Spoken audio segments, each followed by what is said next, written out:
check DNR, bakit nga sa annexes na to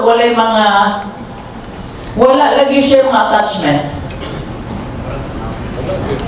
sa DNR. Now, okay, description, because we will not, I'm gonna akong research na ko. Kaya dili na muna itong may bawaan, unsa yun diha, nakabutang lang din nga, there's no annexes. Wala. Sa EIS, wala din. Ay, ako pang forwardan. Okay na sila. Okay, there's this, there's annexes where there's no attachment. Like for example, perspective, location, floor plan, wala. Coming from DNR.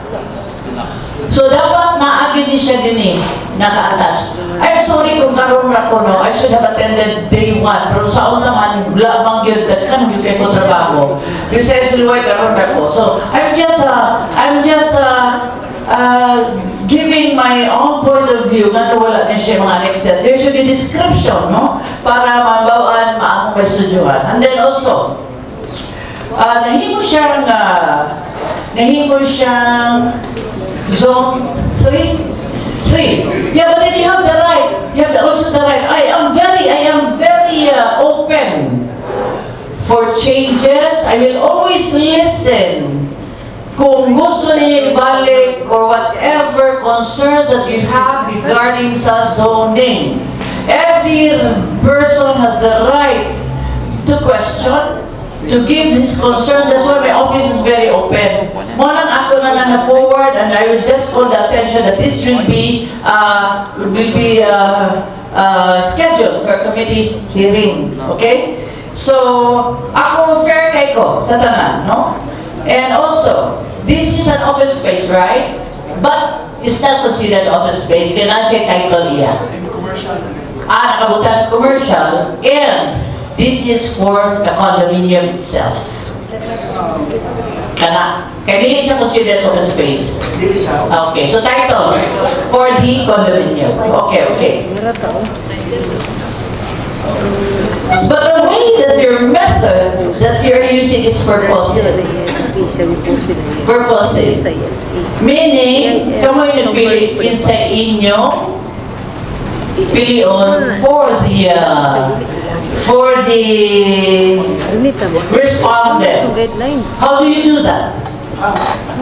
Kaya na random, na purposive. But then you're purposive, meaning kami nagpili. Is that it? How?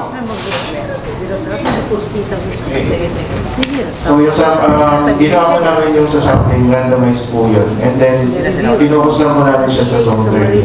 Pero if you're talking about dun sa 98, yung kanina po na hinaisip ko, yun po yung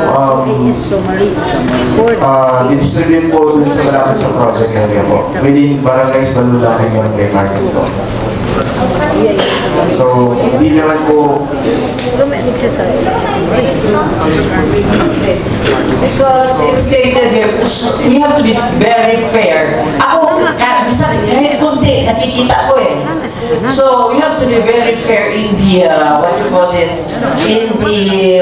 survey, no? So, the methodology used is purposive. Socioeconomic and perception survey was employed to provide the houses of 13, where the proposed rate also. So, the number was derived from PSA, 2020 Census in Population Housing Manager. So, probably random, you should use the random. Para fair lang tayo. Okay? With the random, then within sa area na mapektuhan ng atong mga constituent. Okay? Are you open to that?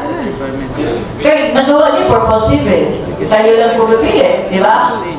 Wait! And then have an independent body, not you. Kayo lang gumagawa or independent. Get a professional independent body. Feel lang talaga tayo. Or that. Dali lang naman yan. Marami naman tayong independent body dito will do the survey. Okay, they're questioning it also. Di ba? Okay, so, sa somehow, I know, lahat ito mapag-usapan. And lahat ito, if you will only listen to the concerns of the constituents like me, perhaps we will be able to meet halfway. Wala naman imposible sa pag-usapan, di ba? Hindi na lang tayo mag-away-away. Ang sa atin lang, we both listen to the developer and the constituents who are concerned. Kasi kami, ako rin constituency. Oo. Pag ganon, then wala. We can meet a goal na ano sa tanan.